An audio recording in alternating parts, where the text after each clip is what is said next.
দর্শক শ্রোতা, বালতির পানির মধ্যে পড়ে মাত্র 1.5 মাস বয়সী এক ছোট্ট ছেলে এই দুনিয়া থেকে বিদায় নিল।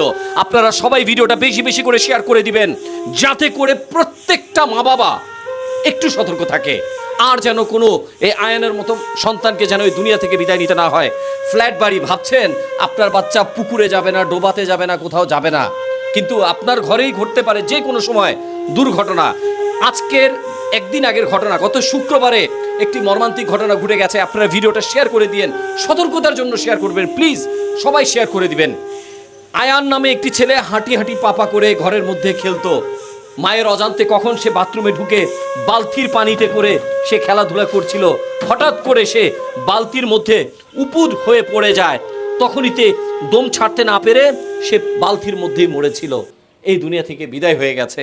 আমরা অনেক সময় বাচ্চাদেরকে খেলনাপাতি দিয়ে রাখি যেন বাচ্চা একটু খেলাধুলা করে বালতির পানির মধ্যে বা বাথরুমে গিয়ে সময় কাটানোর জন্য।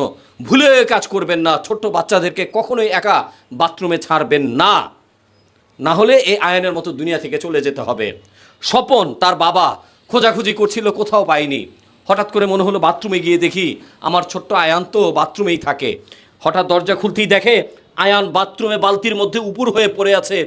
আর দম ছাড়তে পারেনি সে, আর মা বলে ডাকতে পারেনি, বাবা বলে ডাকতে পারেনি, চিৎকার করতে পারেনি, কারণ তার শব্দ পানির মধ্যে থেকে আর বের হয়নি। তো এই হচ্ছে দর্শক ঘটনা। তখন তাকে হাসপাতালে নেওয়া হয়, ঢাকা মেডিকেল কলেজে। কর্তব্যরত চিকিৎসক বলেছে আয়ান অনেক আগেই দুনিয়া থেকে চলে গেছে। সামান্য একটি ভুলের জন্য, এই ভুলটা কি শিশু করেছিল? মা বাবার অসতর্কতার জন্য এই দুনিয়া থেকে চলে যেতে হলো ছোট্ট একটি প্রাণ। আপনারা যখনই কোনো বাথরুমে থাকবেন, তখনই যাদের ঘরে ছোট বাচ্চা আছে এইভাবে পানি ফেলে দিবেন, বালতি উপর করে রাখবেন, মগ উপর করে রাখবেন। কোনো দরকার নেই ভাই বাচ্চাদের বাথরুমে খেলার, কোনো দরকার নেই। আর আপনি যখন থাকবেন তখন সেই হিসেবটা অন্যরকম। সবাই সতর্কতার জন্য প্লিজ আপনাদের কাছে অনুরোধ, এই ভিডিওটি শেয়ার করে দিবেন।